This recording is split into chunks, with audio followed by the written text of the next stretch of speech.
Compound interest हम लोग पढ़ रहे थे और कल हमने कंपाउंड इंटरेस्ट की एक सवाल एक क्लास कर ली है और एक क्लास में हमने बहुत अच्छे-अच्छे सवाल किए हुए थे।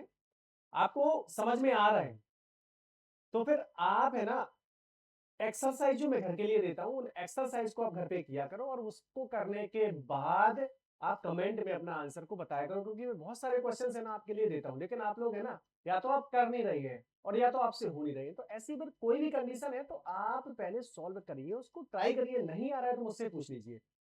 चलिए, अगर आप चैनल पे आज नए हैं तो चैनल को सब्सक्राइब जरूर कर लें, वीडियो को लाइक कर दें। मैं चैनल को सब्सक्राइब करने के लिए इसलिए कह रहा हूँ कि यार मुझे मोटिवेशन मिलता है, अच्छा लगता है कि आप हमसे जुड़ते हो। मुझे ये लगता है कि नहीं यार बच्चे जुड़ रहे हैं, बच्चे हमसे पढ़ना चाह रहे हैं, तो मैं और मेहनत करूँ, तो मैं आपके लिए और अच्छा-अच्छा कंटेंट लेके आऊँगा। ठीक है? चलिए समय ना वेस्ट करते हुए आज की पहली सवाल जो आपके स्क्रीन पे दिख रही है, आप 5 सेकंड का समय ले लीजिए और ट्राई करिए कि इस सवाल का उत्तर क्या होगा और इससे ज़्यादा अगर आप 10 सेकंड ही मान के चलता हूँ, अगर इतना समय में आपने कर लिया तो फिर आप चक्रवृद्धि ब्याज कोई भी सवाल कर सकते हैं, फँसेंगे नहीं, थोड़ा समय ऊपर-नीचे हो सकता है। लेकिन अगर आप इतने समय में नहीं कर पाए तो फिर आप अभी बहुत इनिशियल स्टेज पे हैं। बात क्लियर हो गई? चलें, कर लिया, ट्राई कर लिया, कोशिश कर ली।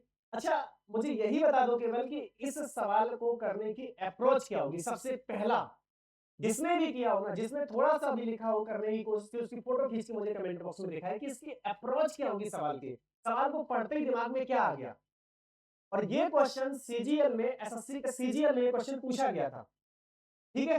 चलिए, अब मैं बताता हूँ कि इस सवाल को कैसे किया जाएगा। उसने क्या बोला, वो ये कह रहा है कि 9500 रुपए की राशि 2 वर्ष में एक निश्चित चक्रवृद्धि ब्याज दर पर 11,495 हो जाती है। उसी अवधि में उसी राशि पर दुगनी ब्याज दर पर साधारण ब्याज क्या होगा? सेम राशि रहेगी, केवल और केवल रेट ऑफ इंटरेस्ट को उसको बढ़ा देना है और फिर इसके बाद क्या पूछ लिया? सिंपल इंटरेस्ट पूछ लिया, साधारण ब्याज पूछ लिया। तो मैंने आपको बताया है कि जब भी इस तरह के सवाल हो तो आप ये बताइए कितने थे? 9500 थे, कितने हो गए? 11,495 कितने साल में? 2 वर्ष में। यहाँ तक तो कोई दिक्कत नहीं, तो क्वेश्चन ही लिखा हुआ है। इसको काट देते हैं और रेशियो बना लेते हैं। तो 19 से मैं काट देता हूँ, तो 19 5 95 तो कितना हो गया? 500, 19 छिक्का 114 और 19 5 95 फिर से कट जाएगा, ये जाएगा 100 बार और ये जाएगा 121 बार। यहाँ तक किसी बच्चे को कोई दिक्कत हो तो बताएं मुझे। ठीक है, क्लियर हो गया? आप जानते हैं कि कंपाउंड इंटरेस्ट मैंने कल भी आपको समझाया था, आज फिर मैं एक बार रिवाइज करा दे रहा हूँ कि कंपाउंड इंटरेस्ट जो राशि दी गई होती है, जैसे मान लो ये P1 दिया गया और ये P2 दिया गया, या फिर सॉरी P1 P2 नहीं, आपकी, पहले मैं इसको हटा देता हूँ। उसने बोला कि P मूलधन है और 2 वर्ष के बाद कितना हो गया? A हो गया। 2 वर्ष के बाद कितना हो गया? A हो गया। तो जो 1 वर्ष में अगर पूछेगा तो इसका रूट ले लेंगे दोनों का, तो वो 1 वर्ष की राशि निकल आएगी। 4 वर्ष का, ये कितने का है? 1 वर्ष का, और 4 वर्ष का अगर पूछेगा तो 4 वर्ष का हम क्या करेंगे? इसका स्क्वायर कर देंगे और इधर इसका स्क्वायर कर देंगे। उसी रेशियो में बढ़ते चले जाएंगे। ये ऐसा होता क्यों है? क्योंकि कल मैंने आपको डिटेल में समझाया था। पहली क्लास में जाइए और उसकी लिंक डिस्क्रिप्शन में दी हुई है, आप पहली क्लास को बहुत डिटेल में समझना, तो ये सारे कॉन्सेप्ट आपके क्लियर होते चले जाएंगे कि ऐसा क्यों हो रहा है। तो ये 2 वर्ष की बात कर रहा है, तो 1 वर्ष का अगर मैं आपसे पूछूं तो 1 वर्ष का ये कितना हो जाएगा? 10 हो जाएगा। इसका रूट ले लूं, 1 वर्ष का निकालने के लिए मैं इसका रूट ले लूंगा, तो इसका रूट लिया तो ये 10 आ गया और ये कितना आ गया? 11 आ गया। यहां तक किसी भी बच्चे को कोई डाउट, किसी भी बच्चे को कोई डाउट डाउट अगर है यहाँ तक तो वो बताए मुझे। ये कितना हो गया? ये कितना हो गया? 11 और ये कितना हो गया? 10। ये आपने निकाल लिया 1 वर्ष का। अब आप मुझे ये बताओ कि 1 वर्ष में 10 रुपए कितने हो गए? 11 हो गए। तो मैं आपसे पूछूं कि रेट ऑफ इंटरेस्ट क्या होगी, तो आप बोलेंगे सर 1/10, 1/10 गुणे 100। तो रेट ऑफ इंटरेस्ट अगर आपसे पूछी जाएगी तो आप बता देंगे सर दर कितनी आ गई? 10% दर आ गई। अब उसने क्या बोल दिया कि अगर दर को दोगुना कर दिया जाए तो साधारण ब्याज क्या होगा? अब दर की दोगुनी कर देनी है तो नई जो दर है वो कितनी हो जाएगी? 20% हो जाएगी। कितनी हो जाएगी? 20% हो जाएगी। तो साधारण ब्याज जब आपको निकालना है तो 9500 पे 20% के हिसाब से उसका साधारण ब्याज 2 वर्ष का कितना होगा? ये अब सवाल आपका बचा। तो कितना होगा?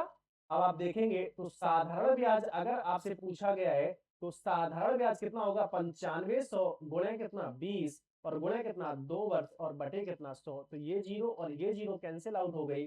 तो कितना बचा? 2 और 2 4, 4 का 95 में गुणा कर देंगे तो ये आपका हो जाएगा ये आपका कितना निकल के आएगा, 4 पंचे 20 और 4 नंबर 36 और 2 38 और 1 जीरो और ये हो गया 3800 रुपए। बात समझ में आ गई। ये तरीका मैंने बेसिक जो बच्चों को जिनको अभी ये पकड़ में नहीं आ रहा है कि कैसे क्वेश्चंस को करना है उनके लिए, लेकिन एग्जाम हॉल में क्या करना है, अब आपको असली मेथड सीखना है एग्जाम हॉल में जो आपके काम में आने वाला है। आप मुझे बताओ कि साधारण ब्याज में, क्या मैं पेन चेंज करके लिख रहा हूं तो इसको ध्यान से देखना, साधारण ब्याज में जब आप साधारण ब्याज निकालोगे तो क्या मूलधन जो 9500 है क्या इसका मल्टीप्लाई नहीं होगा? साधारण ब्याज मूलधन में दर और समय का गुणा करने के बाद ही तो साधारण ब्याज निकलेगा। मूलधन में उसका दर का और समय का मल्टीप्लाई करोगे तभी तो साधारण ब्याज निकलेगा। अब आप मुझे ये बताओ कि 9500 रुपए मूलधन हो गया, समय हो गया 2 वर्ष। आप देख रहे हो कि 95 ये किसका डिवाइड, ये किसका फैक्टर है, 19 का फैक्टर है ये। तो 19 की डिविजिबिलिटी आप केवल चेक कर लो, 19 की डिविजिबिलिटी चेक करने से ही आपका साधारण ब्याज निकल आएगा। अब आप बोलोगे सर दो ऑप्शन, पहले दो ऑप्शन आने तो दो, तो उसका भी तरीका है कि अगर दो ऑप्शन निकल आएंगे तब क्या करना है। 19 की डिविजिबिलिटी आप चेक करेंगे तो ये क्या 19 से कट रहा है, 19 एक 19 और ये कितना बचेगा 15 और 152 नहीं घटेगा। इसके बाद आपका 19 दूनी 38 और 19 एक 19, ये एक ऑप्शन हो सकता है, और 19 दूनी 38 और 19 को 76, ये भी एक ऑप्शन हो सकता है और एक ये भी ऑप्शन हो सकता है। यहां तक समझ गए, कोई दिक्कत नहीं? कोई भी दिक्कत हो तो बताओ, नहीं है ना? अब आप मुझे ये बताओ कि 9500 रुपए की राशि है और 2 वर्ष का समय दिया और जो दर निकल के आएगी दर को दुगना करना है। मतलब क्या हुआ कि 9500 रुपए की राशि में दो, अभी मैं दर पे जा ही नहीं रहा हूं, तो 9500 रुपए की राशि है और 2 वर्ष का गुणा करना है। तो 95 किसका किसका फैक्टर है, 19 और 5 का, और जो ये डबल जीरो लिखा हुआ है ये, तो इसको 25 गुणे 4 और जो समय है वो 2 नहीं हो सकता, तो 4 और 2 मिलकर क्या हो गया 8। ये सब वहां लिखने की जरूरत नहीं है, दिखना चाहिए आपको कि 95 मतलब 19 और डबल जीरो मतलब 100 का, अगर इसमें 100 में 4 आ जाएगा और 2 ईयर्स समय है तो 4 दूनी 8। तो 19 की डिविजिबिलिटी और 8 की डिविजिबिलिटी, केवल 2 डिविजिबिलिटी आप चेक कर लो। चलिए 3 ऑप्शन आए थे, क्या ये 8 से कट रहा है, नहीं कटेगा। 8 एक 8 दूनी 16, ये 8 से नहीं कटेगा। क्या ये 8 से कट रहा है, 8 सत्ते 56, ये 8 से कट जाएगा और एक ये 8 से कट जाएगा। अब देखो 3800 और 4560 कितना आ गया, 3800 और 4560, दो ऑप्शन। तो इस सवाल में एग्जामिनर ने सही दिमाग लगाया, 4 ऑप्शन में से 2 ऑप्शन ऐसे दे दिए कि आप सवाल में डिविजिबिलिटी अगर लगाओगे तो फिर आप सवाल में फंस, मतलब आप थोड़ा मेहनत करो तब इस सवाल को कर पाओगे। तो ऐसी सिचुएशन में मैंने आपको ये वाला तरीका तो बता ही दिया है ना। और ये कब होता है, जब आप 50 सवाल सॉल्व करोगे तो 2 सवाल में इस तरह का कॉन्सेप्ट निकलता है। 2 सवाल में ऐसा ऑप्शन फंसेगा कि 2 जगह आपकी डिविजिबिलिटी 2 जगह आपकी डिविजिबिलिटी फेल हो जाए। तो 8 का पहले हमने क्या किया था, 19 का चेक कर लिया, 19 का चेक करने के बाद 8 का चेक कर लिया, और 8 का जैसे ही हमने चेक किया, 8 का हमने जैसे ही चेक किया वैसे ही 2 ऑप्शन फिर से निकल के आ गए। देखो फिर मैं आपसे बोलूंगा कि अगर आप और स्मार्ट हो, बहुत स्मार्ट हो, और आप क्वेश्चन को सही से पकड़ रहे हो, तो आप मुझे ये बताओ कि जो साधारण ब्याज होगा वो 9500 और गुणे कितना 2, और ये दर जो भी आएगी वो आने दो, जो ये दर आएगी वो आने दो, और दर जो आएगी यहां से जो दर निकल के आएगी ये वाली, तो ये जो दर आपने कितना कर लिया होगा 10% 20% यहाँ पे तो आप बना ही दोगे। तो 9500 और गुणे कितना 2 और 20 और बटे कितना 100। तो यहां से भी आप एक काम कर सकते हो कि जो ये मल्टीपल्स होते हैं ना, इससे आप यूनिट प्लेस या इकाई का अंक या इकाई और दहाई 2 अंक यहां से भी आप निकाल सकते हो, तो भी आपका सॉल्यूशन बहुत आसानी से निकल आएगा। देखिए कैलकुलेशन आपका पार्ट है, और वो कैलकुलेशन आपको कैसे तेज करनी है वो आपको सीखना पड़ेगा। मेथड तो मैंने आपको दे ही दिया है ना कि ये मेथड से इस सवाल का उत्तर 3800 आ जाएगा। तो कभी कभी डिविजिबिलिटी में क्या 2 ऑप्शन फंस जाते हैं, जैसे इसमें 2 ऑप्शन फंसते अभी नहीं निकल के आ पा रहा है कि दूसरा ऑप्शन इसका क्या हो सकता है। बात समझ में आ रही है कि नहीं आ रही है, कोई दिक्कत तो नहीं है किसी को? चलिए आगे बढ़े। आज की क्लास का दूसरा सवाल, और इस सवाल को आप जल्दी से बताइए कि इस सवाल का उत्तर क्या होगा। ये भी एग्जाम में आया हुआ सवाल है। देखिए इसमें हम क्या करेंगे, कर लिया ना, बताओ जरा क्या होगा इस सवाल का उत्तर। मैं बताता हूँ इस सवाल का उत्तर क्या होगा। उसने बोला 3,90,625 की राशि 8% वार्षिक दर पर कितने समय में 4,56,976 हो जाएगी। यदि ब्याज अर्धवार्षिक रूप से चक्रवृद्धि किया जाता है, ब्याज क्या किया जाता है, चक्रवृद्धि किया जाता है अर्धवार्षिक रूप से, तो आप जानते हो कि जब अर्धवार्षिक रूप से चक्रवृद्धि किया जाएगा तो जो दर होगी वो दर आधी हो जाएगी, तो 8/2, तो दर कितनी निकल के आ गई आपकी 4%। कितनी निकल के आ गई 4%। अब आप मुझे ये बताओ कि दर 4% आपकी निकल के आ गई और उसने क्या बता दिया, मिश्रधन इतना हो जाता है।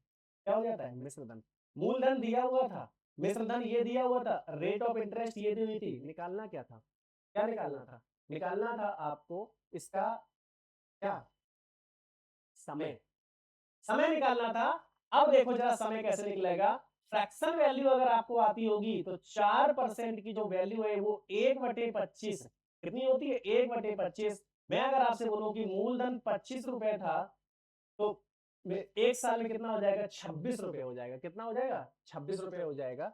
आप मुझे ये बताओ कि 25 का क्यूब अगर मैं कर दूं, 25 का वर्ग कितना होता है 625, 25 का क्यूब कितना होता है, और ये जो वैल्यू लिखी हुई है ये वाली, ये क्या लिखी हुई है वैल्यू 3,90,625। तो आपको यहाँ पे ये एक वो लगाना पड़ेगा कि आइडिया लगाना पड़ेगा कि ये 25 की पावर 4 होगी या 25 की पावर 5 होगी। यहाँ पे ये चीज आपको समझनी पड़ेगी कि 25 की पावर 4 होगी या 25 की पावर 5 होगी, तभी आप इस सवाल को सही से कर पाएंगे। देखिए 3,90,625, 25 का वर्ग आप जानते हो, 25 का वर्ग, अच्छा इसको आप कैसे करेंगे, 25 का वर्ग 625 होता है। अगर मैं 25 की पावर 4 करूं तो ये 625 गुणे 625 होगा, होगा या नहीं होगा, तो ये 600 प्लस में 25 कर दूं और इसमें 625 का मैं मल्टीप्लाई कर देता हूं। अब इसमें 2 जीरो, ये होगी 6 पंचे 30 और 6 दूनी 12 और 3 15 और 6 और 6 36 और 36 और 1 कितना 37। ये देखिए 3,75,000 और इसके बाद ये भी 625 और गुणे 25 और होना है। इसका मतलब 3,90,625, 25 की पावर 4। अगर ये 25 की पावर 4 है तो ये 26 की पावर 4 हो जाएगी। इसका मतलब 3,90,625 ये वैल्यू है और 4,56,976 ये वैल्यू हो जाएगी। लेकिन वर्ष जो दर वो थी ब्याज, वो अर्धवार्षिक रूप से संयोजित हो रहा था, तो दर अगर आधी हो जाएगी तो समय जो है ना, अगर समय n की वैल्यू कितनी निकल के आई 4, n की वैल्यू कितनी निकल के आई 4, तो समय जो होगा वो कितना हो जाएगा 4 का आधा, तो समय कितना हो जाएगा 2 वर्ष। यही इस सवाल का सही उत्तर था, यही इस सवाल का सही उत्तर था। देखिए जब कैलकुलेशन फंस जाती है, मैंने क्या बताया कि 25 का वर्ग तो आप जानते हो, तो 25 की पावर 4 करके देख लेंगे। क्यूब तो ये नहीं होगा क्योंकि संख्या बहुत बड़ी है, तो क्यूब नहीं होगा क्योंकि क्यूब इसका कितना 15,625 होता है, तो क्यूब नहीं होगा तो क्या होगा, या तो पावर 4 होगी या तो पावर 5 होगी। तो हमने पावर 4 करके यहाँ पे देख लिया कि वैल्यू क्या आ रही है, देख लिया कि वैल्यू यही आ रही है। तो इस सवाल का सही उत्तर कितना हो गया 2 वर्ष। ये देखिए चक्रवृद्धि ब्याज के थोड़े बड़े बड़े सवाल है, थोड़ा कैलकुलेशन वाले सवाल है, तो इसलिए इनको आपको थोड़ा ध्यान से समझना पड़ेगा, नहीं तो फिर क्या है एग्जाम में आप क्या करोगे, पीआरटी वाला वो जो फॉर्मूला मैंने आपको बताया ना, P in bracket 1 plus R बटे 100 की पावर n बराबर a, तो 1 प्लस आर बटे 100 की पावर n करोगे, वहां भी तो वही n की वैल्यू तो निकालोगे आप। तब इसको आप काटते रहोगे, 3,90,625 किसी से कट जाए, 4,56,976 किसी से कट जाए, तो काटते रह जाओगे उस टाइम पे। तो वो सब नहीं करना है ना आपको। बात समझ में आ गई, क्लियर हो गया, कोई डाउट तो नहीं है। अगले क्वेश्चन पे चले, चलिए अगला सवाल आज की क्लास का, जल्दी से आप करिए, सवाल का क्या उत्तर होगा, बहुत मजेदार सवाल है। इस सवाल में आप 100% फंसोगे, नहीं कर पाओगे, और इस सवाल को जब तक आप समझ नहीं लोगे तब तक इस सवाल को आप बना ही नहीं सकते। देखो जरा वो क्या कह रहा है कि 11,000, उसने क्या बता दिया कि 11,880 रुपए 4 वर्ष में हो गए, तो 6 वर्ष में कितने हो गए 17,820। इतना तो समझ ही गए होगे, कोई दिक्कत नहीं है।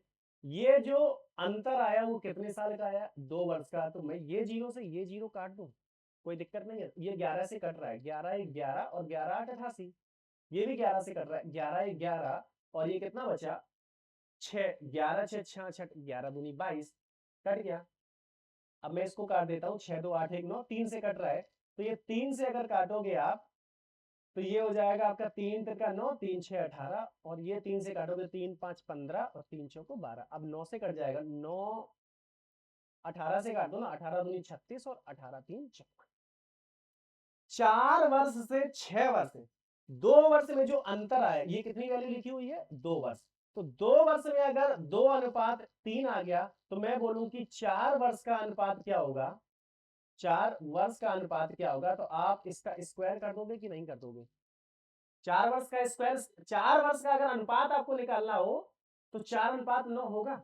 अब आप मुझे ये बताओ कि जो उसने क्वेश्चन दिया था, क्वेश्चन, अब आपका सवाल बन क्या गया? जो क्वेश्चन दिया था उसने क्या दिया था, 4 वर्ष से 6 वर्ष, लेकिन आपने क्या बना दिया कि 1 वर्ष से 4 वर्ष और 4 वर्ष से 8 वर्ष। ये सवाल अब आपने बना दिया। तो ये जो अनुपात निकल के आया 4:9, तो यहाँ 4 वर्ष का अंतर है, तो यहाँ भी 4 वर्ष का अंतर है, तो ये वाला अनुपात भी 4:9 ही होगा। तो दोनों को बराबर कर दोगे तो ये हो जाएगा 16 और ये हो जाएगा 36 और ये हो जाएगा 81। अगर अनुपात अगर आपसे पूछा जाए तो 1 वर्ष में 16 होगी, तो अगले 4 वर्ष में 36 हो जाएगी और उसके अगले 4 वर्ष में कितनी हो जाएगी, 81। अब आप मुझे ये बताओ कि 4 वर्ष में उसने वैल्यू दी थी, उसने पूछा क्या है, उस धनराशि का आधा भाग पूछ लिया। तो धनराशि कितनी, 16 थी, तो आधा भाग अगर आपको निकालना होगा, आधा भाग तो कितनी हो जाएगी, 8। 36 की वैल्यू दी है कितनी, 11,880 दी है। 8 की वैल्यू आपसे पूछ ली, तो 11,880 बटे 36 और गुणे कितना करना है, 8 का। ये वैल्यू देखो 9 से कट रही है, ये 9 से कट जाएगा, 9 चौको 36, ये 9 से काट देंगे आप, 9 1 9, 2 11, 9 3 27 और 9 दूनी 18, तो ये 4 से कट जाएगा। 1320 में 2 का मल्टीप्लाई करोगे तो 2640 इस सवाल का सही आंसर था। ये सब सवाल कितने टेक्निकल सवाल हैं, और आपको मैंने जो तरीका सिखाया है वो तरीका देखिए कितने सवाल को आसान बना देता है। समझ पा रहे हो? मेहनत जब आप करोगे ना तो आपके सवाल है ना बहुत जल्दी जल्दी होना शुरू हो जाएंगे। आप पढ़े हो, चल रहा है, कोई जोश ही नहीं है, कुछ मतलब ही नहीं है, ठीक है आ जाएगा तो ठीक है, तो आ जाएगा ठीक है से मतलब नहीं है, बनेगी नहीं बात। उसके लिए आपको पढ़ना पड़ेगा, ये सब तरीके आपको सीखने पड़ेंगे। बात समझ में आ रही है कि नहीं आ रही? क्लियर है, कोई दिक्कत तो नहीं है? आगे बढ़ जाए। ये रहा आज की क्लास का सवाल नंबर 4। बताओ जरा इस सवाल का उत्तर क्या होगा। The difference between the compound interest on a certain some for क्या लिखा है, 1.5 वर्ष, अच्छा years at a rate of 20% per annum is 1716 when the interest is compounded half yearly and compounded annually। देखिए क्या बोला उसने कि जब ब्याज वार्षिक रूप से निकालते हैं और जब ब्याज अर्धवार्षिक रूप से निकालते हैं तो जो ब्याज का अंतर है वो कितना आ गया, 1716 रुपए आया है। तब उसने ये पूछ लिया कि जो धन है वो क्या होगा। आप मुझे ये बताओ कि पहले मैं वार्षिक रूप से कैलकुलेट कर लूं। जब वार्षिक रूप से आप ब्याज को कैलकुलेट करोगे तो पहले साल कितना हो जाएगा, 20%। पहले साल कितना हो जाएगा, 20%, तो 20 का 20 रहेगा। और अगले साल आधे वर्ष का निकालना है तो कितना हो जाएगा, 10 हो जाएगा। और ब्याज के ऊपर ब्याज लगाओगे तो ये टोटल ब्याज निकल के कितना आ गया, 32। यहां तक कोई दिक्कत नहीं है। अब मैं ब्याज निकाल रहा हूं अर्धवार्षिक, और आप जानते हो कि अर्धवार्षिक में जो दर है वो कितनी हो जाती है, आधी। अर्धवार्षिक में जो दर है वो कितनी हो जाती है, आधी हो जाती है। तो दर कितनी हो गई, 20/2 दर हो गई आपकी 10%। तो ब्याज क्या होगा फिर, पहले साल का 10, पहली छमाही का 10, अगली छमाही का 10, फिर अगली छमाही का 10, तो ये 1 हो जाएगा और ये हो जाएगा 2.1। टोटल ब्याज अगर आपसे पूछा जाए तो ये कितना निकल के आएगा, 33.1। यहाँ पे ब्याज कितना आया, 32, यहाँ पे कितना है, 33.1। अंतर अगर आपसे पूछा जाए तो अंतर आ जाएगा आपका, कितना आएगा अंतर, 1.1। और सवाल में ये अंतर कितना दिया है, 1716। तो उसने पूछा क्या है कि क्या पूछ लिया, राशि क्या होगी। पहले तो 11 से काट देता हूं मैं, 11 1 11 कितना हो गया, 11 6 17, तो ये 11 5 55 और 11 6 66 और एक जीरो और बढ़ा दूंगा तो एक की वैल्यू कितनी निकल के आ गई, 1560। एक की वैल्यू कितनी निकल के आ गई, 1560। राशि कितनी होती है, कितनी मानी थी, 100। तो ये आपकी आंसर कितना आ जाएगा, 1,56,000 इस सवाल का सही उत्तर है। समझ गए कितना आसान बन गया। ये मैंने जो लगाया इसको बोलते ट्री मेथड। इसको क्या बोलते हैं, ट्री मेथड। जब आप रेशियो से सवाल ना बन पाए तो फिर क्या लगाएंगे, ट्री मेथड लगाएंगे, दोनों का डिफरेंस निकाल दिया, डिफरेंस निकालने के बाद डायरेक्ट आपका इस सवाल का उत्तर आ गया 1,56,000। यही इस सवाल का उत्तर था। समझ गए? कोई डाउट नहीं है, आगे बढ़ जाए। चलिए, ये है आज की क्लास की नेक्स्ट और बहुत ही टेक्निकल और खतरनाक सवाल है आज की क्लास का। किसी धनराशि पर 10%, देखिए मैं बार बार आपसे कह रहा हूं कि तब तक सिलेक्शन नहीं होगा जब तक आप खुद से ट्राई नहीं करोगे। मैं सिर्फ आपको क्या तरीके समझा दूंगा, उन तरीकों को लगाना आपको ही है। एक एक तरीके पे आप 50-50 सवाल सॉल्व कर डालेंगे ना, तब फिर आपको जब एग्जाम हॉल में बैठोगे तो क्वेश्चन आपको दिखने लग जाएंगे, इसका आंसर ये है, इसका आंसर ये है, इसका आंसर ये है, इसका आंसर ये है। ऐसे ही मेरे 6 एग्जाम नहीं निकले, उसके लिए मेहनत करनी पड़ी थी। मैं एक एक दिन में 400 सवाल सॉल्व करता था, 4 मॉक टेस्ट 100 क्वेश्चन के मैं लगाता था। तो वो उतनी मेहनत आपको करनी पड़ेगी, तब जाके एग्जाम हॉल में सवाल देखते थे, अरे इसका आंसर तो ऐसे निकलेगा, या सवाल दिखते ही पता चल जाता था क्या करना है। आप इस सवाल को पढ़ेंगे और आपको दिमाग में यही नहीं झपेगा कि इस सवाल को शुरुआत कैसे करें। जब तक ये बात क्लियर नहीं हो जाएगी सवाल की शुरुआत कैसे करें, तो आप सवाल करोगे कैसे। समझ पा रहे हो मैं क्या कह रहा हूँ? बात क्लियर है, कोई दिक्कत नहीं है ना। चलिए देखिए, किसी धनराशि पर 10% वार्षिक ब्याज दर पर अगर किसी बच्चे का ये उत्तर आ गया है तो जल्दी से वो हो जाए कि सवाल का उत्तर क्या होगा। नहीं आया ना? किसी धनराशि पर वार्षिक ब्याज दर पर 1 वर्ष के चक्रवृद्धि ब्याजों का अंतर 88.80 है। जब ब्याज को छमाही और वार्षिक आधार पर चक्रवृद्धि किया जाता है, उसी धनराशि का उसी ब्याज दर पर 1/2/3 वर्ष का साधारण ब्याज ज्ञात कीजिए। उसने क्या बोला कि जब छमाही और जब वार्षिक, अभी मैंने जस्ट सवाल कराया तो पहले मैं वार्षिक निकालूंगा, तो वार्षिक अगर 10% इंटरेस्ट है तो पहले साल का ब्याज 10 आ गया। लेकिन जब छमाही की बात होगी तो दर कितनी हो जाती है, मैं बार बार बता रहा हूं कि दर आधी हो जाती है। दर कितनी हो गई 5, तो पहले साल 5 फिर 5 और ये कितना आ गया 0.25। तो ये अंतर की बात करेगा तो 10 से 10 कट जाएगा, तो जो अंतर है वो कितना आ गया 0.25, और सवाल में ये कितना दिया गया 88.80। तो ये और ये कैंसिल आउट हो गया, दशमलव से दशमलव कैंसिल आउट हुआ ना। तो उसने क्या पूछ लिया, उसी धनराशि का उसी ब्याज दर पर 1/2/3 वर्ष का साधारण ब्याज पूछ लिया है। तो पहले मूलधन तो निकालें, तो 4 का मैं मल्टीप्लाई कर दूंगा दोनों साइड। क्यों किया 4 का मल्टीप्लाई, 100 बनाना है ना। तो 100 की वैल्यू कितनी आ जाएगी 4 0 4 8 32, 4 8 32 कितना हो गया 3 35 और 4 8 32 3 35, 35,520 आपकी क्या आ गई मूलधन। यहां तक कोई डाउट, कोई समस्या? लेकिन अब देखो आगे क्या करना है। आप मुझे ये बताओ कि जो साधारण ब्याज निकलेगा, साधारण, मुझे लगता है कि इसको भी कैलकुलेट करने की जरूरत, मैंने जबरदस्ती कैलकुलेट कर दिया, लेकिन फिर भी कर दिया तो देख लो। साधारण ब्याज क्या होता है, मूलधन गुणे दर गुणे समय बटे कितना 100। इसमें मूलधन तो ये हो गया, दर कितनी हो गई आपकी 10/100, और समय कितना हो गया 3 और 1 3 और 2 5/3। कितना हो गया 5/3। आप मुझे ये बताओ, ये जीरो से ये जीरो कैंसिल और ये जीरो से ये जीरो कैंसिल। 5 अगर संख्या इधर आई है 5, तो 5 आने पे यूनिट प्लेस इकाई का अंक 0 आएगा या 5 आएगा। अगर इवन में मल्टीप्लाई होगा तो 0 आएगा, ऑड में मल्टीप्लाई है तो 5 आ जाएगा। अब यहाँ पे 5 तो है नहीं, इसका मतलब 0 ही आएगा। कोई डाउट, कोई दिक्कत, क्लियर है? कितना आएगा 5 आएगा, सॉरी 0 आएगा। अब ये 0 और ये 0, या तो इसका आंसर ये होगा या तो इसका आंसर ये होगा। आप मुझे बताओ कि ये जो 8880 लिखा हुआ था, 8880 लिखा हुआ था, तो ये क्या 8 का मल्टीपल फैक्टर नहीं है? ये 8 का मल्टीपल फैक्टर है, तो जो आंसर आएगा वो भी तो 8 का मल्टीपल फैक्टर होगा। डिविजिबिलिटी काम करेगी कि नहीं करेगी? तो 8 का मल्टीपल फैक्टर होगा, तो 8 का मल्टीपल फैक्टर जरा चेक करो कौन सा है। 8 1 8, 8 दूनी 16 और 2 18, 8 5 20, ये नहीं कटेगा। तो 8 1 8, 8 1 8 और 8 5 40, यही इस सवाल का उत्तर होगा।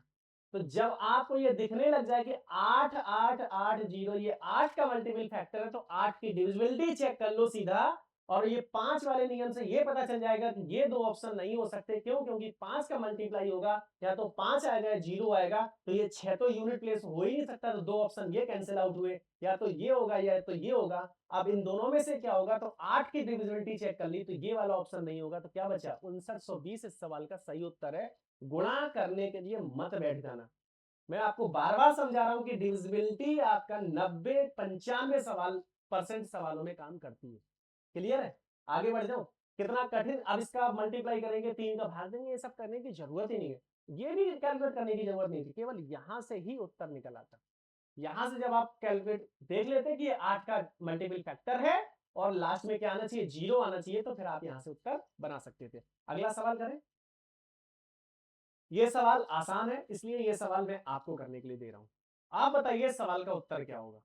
लेकिन आप बताते तो है नहीं, कमेंट तो आप कर नहीं रहे हैं। ले देके कोई एक दो लोग कर रहे हैं, तो आप मुझे ये बताओ कितने प्रतिशत वार्षिक चक्रवृद्धि ब्याज दर पर 7200 एक वर्ष में 7938 हो जाएगा यदि ब्याज अर्धवार्षिक रूप से संयोजित होता है। अर्धवार्षिक रूप से अगर संयोजित होता है तो एन का मान 2 हो गया, तो इसका मतलब ये 7200 की वैल्यू 7938 होगी। यहाँ पे एन बराबर 2, तो इसका मतलब क्या हुआ कि 2 अगर ये वैल्यू आई है, काट दें 18 से मैं काट देता हूं, तो 18 चौको 72, ये 18 से काटूंगा, 18 चौको 72। 18 से मैंने क्यों काटा, कुछ लोग पूछेंगे। ये देखो 7 और 2 9 का फैक्टर है, लास्ट में 0 आ रहा है, इसका मतलब ये 18 से कट जाएगा। ये 9 कट गया, 8 3 11 7 18, ये 9 से कट रहा है, लास्ट में इवन है, तो इसका मतलब क्या है, 18 से कट जाएगा। 18 चौको 72, कितना बचा 7, तो 18 चौको 72, ये कितना हो गया 18 1 18। अब ये कितने से कट जाएगा, ये क्या लिखा है, हाँ एन की मान 2 था, तो एक का अगर मान निकालना हो, तो एक का मान निकालने के लिए मैंने आपको बताया कि जब n बराबर 1 होगा तो इसका क्या हो जाएगा, अंडर रूट हो जाएगा, तो ये 400 और ये कितना 441, तो ये 20 का वर्ग लिखा है और ये 21 का वर्ग लिखा है। तो जो रेट ऑफ इंटरेस्ट में अगर आपसे पूछूं, तो 1/, दर में अगर आपसे पूछूं तो दर कितनी हो जाएगी, दर हो जाएगी 1/20, मतलब 5%। लेकिन 5% दर कब आई है, जब ये अर्धवार्षिक रूप से संयोजित होगा। तो वार्षिक रूप से जब इसको करोगे तो दर डबल हो जाती है, तो डबल इस सवाल का उत्तर है, 10% इस सवाल का सही उत्तर होगा। समझ पा रहे हो? रेशियो मेथड भी बहुत काम का मेथड है। अगर चक्रवृद्धि ब्याज आप पढ़ रहे हो ना, तो रेशियो मेथड, ट्री मेथड और डिविजिबिलिटी रूल, तीन चीजें आप लगाते जाओ, आपका चक्रवृद्धि ब्याज आसानी से खत्म होता चला जाएगा। मैंने रेशियो मेथड आपको बहुत बार समझाया और ये एकदम यूनिक। बात क्लियर हो गई? आज की क्लास का नेक्स्ट सवाल और लास्ट सवाल ये रहा। नहीं, एक और है इसके बाद। ये सवाल आसान है, इसको आप करेंगे, इसको मैं आपके लिए छोड़ रहा हूं, आप इसका आंसर कमेंट बॉक्स में बताएंगे। अगला सवाल मैं करवा देता हूं, बहुत ही इंटरेस्टिंग सवाल है, बहुत मजेदार सवाल है। ये आप तब तक नहीं कर पाओगे जब तक आपको बेस क्लियर नहीं होगा, चीजें आपको एकदम क्लियर समझ में नहीं आ रही होंगी, तब तक आप इस सवाल को कर ही नहीं सकते। देखो जरा कैसे। उसने क्या बोला, राहुल ने ए और बी नामक दो योजनाओं में चक्रवृद्धि ब्याज पर दो बराबर धनराशियों का निवेश किया। किस पे, सीआई पे। योजना ए में ब्याज दर 10% थी और योजना बी में ब्याज दर 12% थी। राहुल को 2 वर्षों के बाद योजना ए में निवेशित धनराशि का ब्याज 1050 मिला। यदि दोनों योजनाओं में वार्षिक रूप से ब्याज चक्रवृद्धि किया जाता तो राहुल को 2 वर्षों के बाद योजना बी में निवेशित धनराशि पर कितना ब्याज मिलेगा। योजना बी से एक पे उसको मिल रहा था 10% का ब्याज, एक पे उसको मिल रहा था 12% का ब्याज। यहां तक कोई दिक्कत नहीं है। 2 वर्ष के बाद अगर मैं पूछूं 10% की फ्रैक्शन वैल्यू अगर आप निकालोगे तो 1/10, मतलब 10 की वैल्यू कितनी हो जाएगी, 11। तो 2 वर्ष की अगर बात करी जाएगी तो 2 वर्ष का मैं स्क्वायर कर दूंगा, तो आप बोलोगे, स्क्वायर कर दूंगा कि 100 रुपए अगर वो लगाएगा तो उसको कितने मिल जाएंगे, 121 रुपए मिल जाएंगे। यही तो आप बोलोगे। तो इसका मतलब क्या हुआ कि ब्याज कितना मिला, 21, और 21 की वैल्यू सवाल में कितनी दी गई है, 1050। तो एक की वैल्यू सवाल में कितनी हो जाएगी, 50। एक की वैल्यू कितनी निकालनी है आपने, 50। अभी इसको मैं लिखता हूं यहाँ पे। दूसरी योजना में उसने 12% पे इंटरेस्ट लगाया, तो 12 वैल्यू अगर निकालोगे तो 3/25 आएगा। तो ये अगर 25 होगा तो इंटरेस्ट एक साल में सदन कितना, 28 हो जाएगा। 2 वर्ष की अगर वो निकालेगा तो 2 वर्ष में क्या करना पड़ेगा, स्क्वायर कर दोगे। 2 वर्ष में क्या हो जाता है, स्क्वायर हो जाता है। तो 2 का स्क्वायर करोगे 25 का स्क्वायर 625 और 28 का स्क्वायर करोगे तो 784। 625 और 784। अब आप मुझे ये बताओ उसने क्या पूछा, योजना बी से प्राप्त होने वाला ब्याज। तो यहाँ पे 100 की वैल्यू अगर आपसे पूछी जाए तो कितनी आ जाएगी, 5000। तो 625 की वैल्यू कितनी है, 5000। तो 700, आपको 784 का मत निकालिए, क्यों, क्योंकि आपको तो सिर्फ ब्याज निकालना है ना। तो 14 में से 5 गया 19, 14 में से 5 गई 9, और 7 में से 2 गई 5, और ये 7 में से 6 गई 159 की वैल्यू निकालना है। तो 5000 बटे 625 और गुणे कितना करना है, 159। यहां तक किसी को कोई डाउट, समझ गए, कोई दिक्कत नहीं है ना। मैं काट दूं, ये कट जाएगा 25 से, 25 25 625, और ये चला जाएगा 200 बार, और ये 25 से काटोगे तो 25 अट्ठे 200। यहां तक कोई दिक्कत, 159 में 8 का मल्टीप्लाई करोगे तो 8 9 72, 8 9 72, और 8 5 40, 72 की 2, 7 नहीं करो, 8 9 72 की 2 हासिल 7, 8 5 40 और 7 47, लास्ट में कितना आ रहा है, 72 आ रहा। अच्छा, दो जगह है, तो 8 एकन 8, 8 5 40, और 8 एकन 8 और 4 कितना, 12, 1272 इस सवाल का सही उत्तर था। ठीक है, समझ गए, कोई दिक्कत तो नहीं। लेकिन अब इसमें थोड़ा स्मार्ट काम भी किया जा सकता था। देखो क्या, 159, 9 5 14 और 1 15, 3 का मल्टीपल फैक्टर, और मल्टीप्लाई किसका हो रहा, 8 का। तो या तो 8 की डिविजिबिलिटी चेक कर लो, और या तो 3 की डिविजिबिलिटी चेक कर लो। तो और इतना तो कंफर्म है कि 8 9 72, मतलब इकाई का अंक कितना आएगा, 2 आएगा।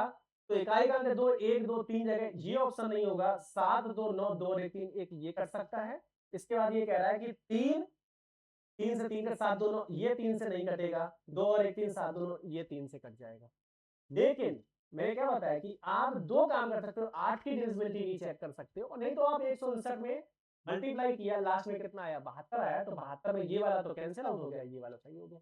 रास्ते सारे पता होना चाहिए आपको, ये वाला भी मेथड आना चाहिए, ये वाला भी मेथड आना चाहिए, डिविजिबिलिटी भी आनी चाहिए, यूनिट प्लेस भी आना चाहिए, इकाई और दहाई के दोनों अंक भी आना चाहिए, तब आप सवाल को ना झटके में सॉल्व कर पाओगे। बात समझ गए। ये आएगा कब, जब कम से कम एक एक टॉपिक पे आप 200 200 300 सवाल जब आप सॉल्व कर लोगे ना, तब मैथ आपको याद हो जाएगी, आपको करने की जरूरत नहीं पड़ेगी। प्रैक्टिस, इतनी प्रैक्टिस हो जाएगी कि आपको सवाल याद हो जाएंगे। जब आप बैठोगे एग्जाम हॉल में तो फिर क्वेश्चन ऑटोमेटिक होते चले जाएंगे। ठीक है, समझ गए, अच्छा लगा, वीडियो अच्छा लगा, पसंद आया, मजा आया, तो लाइक कर दो यार, और चैनल को सब्सक्राइब कर लो। भाई मैंने बोला ना कि इससे क्या बहुत मोटिवेशन मिलता है आपको, कंटेंट देने के लिए मैं बहुत ज्यादा मोटिवेट होता हूँ, मुझे पुश करता है कि नहीं यार, जैसे आज मैं थका हुआ था, मेरा मन कर रहा था आज वीडियो नहीं बनाऊंगा, लेकिन नहीं, आप लोग जो प्यार दे रहे हो ना, आप लोग जो अटैच हो रहे हो मुझसे, तो वो अटैचमेंट की वजह से मुझे मन किया कि नहीं यार, क्लास तो पढ़ानी है। तो अभी आपका कंपाउंड इंटरेस्ट हो गया क्लियर, केवल एक टाइप का सवाल बचा है, वो कौन सा, किस्तों वाले सवाल। वो साधारण ब्याज में भी बचा था और कंपाउंड इंटरेस्ट में, दोनों को मिला के किस्त वाले सवाल कल करवा दूंगा। ये SICI आपका हो गया complete. Next video, next class आप क्या चाहते हैं, टाइम एंड स्पीड मैंने करवा दिया है, CI और SI मैंने करवा दिया है। अब आप मुझे बताओ, या तो मैं रेशियो पढ़ा दूं, आप बताओ तो वर्क एंड टाइम पढ़ा देता हूं, आप बताओ तो सिंप्लीफिकेशन करवा देता हूं, आप बताओ तो एवरेज करवा देता हूं, परसेंटेज प्रॉफिट एंड लॉस। आप मुझे बताइए कि कौन सा टॉपिक पे अगली क्लास आपको चाहिए, उसी टॉपिक में मैं अगली क्लास करवाऊंगा। ठीक है, बात समझ में आ गई। अभी तक भी अगर चैनल को सब्सक्राइब नहीं किया है तो भाई कर लो। ठीक है, चलिए मिलते हैं कल की क्लास में, और कल की क्लास आपकी जो आप टॉपिक बताएंगे उसी टॉपिक पे कल की क्लास होगी, और कल की क्लास बहुत सुंदर होगी, बहुत खूबसूरत क्लास होगी कल की। ठीक है, okay, bye bye, take care, good night.